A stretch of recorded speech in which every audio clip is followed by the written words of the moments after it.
Pace e bene. Hari ini gereja merayakan pesta Santo Matius, Rasul dan pengarang Injil. Ayahnya bernama Alpheus. Ia sendiri pun disebut juga Lewi. Matius dikenal luas sebagai pemungut cukai di kota Kapernaum, daerah Galilea. Di kalangan masyarakat, terutama para pemimpinnya, jabatan pemungut cukai dipandang sebagai jabatan kotor. Para pemungut cukai dipandang sebagai pendosa yang dapat disejajarkan dengan pembunuh, perampok, penjahat, pelacur, dan lain-lain. Alasannya ialah mereka itu adalah sahabat dan kaki tangan Romawi, bangsa kafir yang menjajah mereka. Meskipun tuduhan itu tidak seluruhnya benar, namun Matius jelas digolongkan dalam kelompok yang tak terhormat ini. Apa boleh buat, karena itulah pandangan umum masyarakat Yahudi.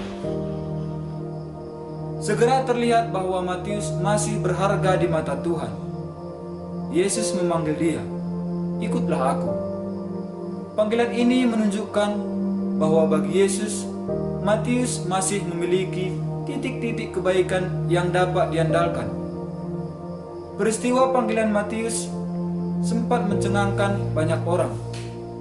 Bagaimana mungkin Yesus memanggil dan memilih seorang pendosa menjadi muridnya? Ketika Matius mengadakan perjamuan besar di rumahnya bagi Yesus dan murid-muridnya, banyak pemungut cukai hadir juga. Kaum Farisi dan orang-orang lain yang tidak menyukai Yesus semakin membenci Yesus. "Mengapa gurumu makan bersama dengan orang pendosa?" Pada saat itulah Yesus mengatakan, "Bukan orang sehat yang memerlukan dokter, melainkan orang sakit. Aku datang bukan untuk memanggil orang saleh, melainkan orang berdosa." Terhadap panggilan Yesus, "Ikutilah aku," Matius segera bangun dan mengikuti Yesus. Ia meninggalkan seluruh hartanya yang banyak itu, dengan rela memulai suatu hidup yang baru bersama Yesus dan murid-murid lainnya. Sikap tegas Matius menunjukkan bahwa ia memiliki sifat-sifat kerajaan surga. Semangat kemiskinan dan pelayanan, terutama cinta dan iman kepercayaan akan Yesus. Matius seorang terpelajar. Ia dapat berbicara dan menulis dalam bahasa Yunani dan Aramik, suatu dialek bahasa Ibrani. Riwayat hidupnya tidak dapat diketahui baik sebelum maupun sesudah dipanggil Yesus. Menurut tradisi, setelah Yesus naik ke surga, Matius mewartakan Injil dan berkarya di tengah kaum bangsa sebangsanya. Orang-orang Kristen keturunan Yahudi di Palestina atau Syria selama kira-kira 15 tahun. Selama itulah ia menulis Injilnya yang berisi pelajaran agama dan kesaksian tentang Yesus kepada orang-orang Kristen keturunan Yahudi. Injilnya ditulis kira-kira tahun 50 sampai 65.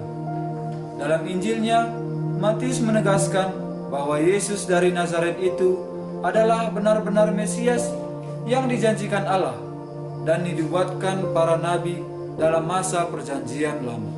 Ia membuka Injilnya dengan membeberkan silsilah Yesus, mulai dari Abraham sampai Maria yang melahirkan Yesus. Dengan silsilah ini, ia mau menunjukkan dengan tegas kemanusiaan Yesus dan kedudukannya sebagai penyelamat yang dijanjikan Allah. Itulah sebabnya Injil Matius dilambangkan dengan manusia bersayap.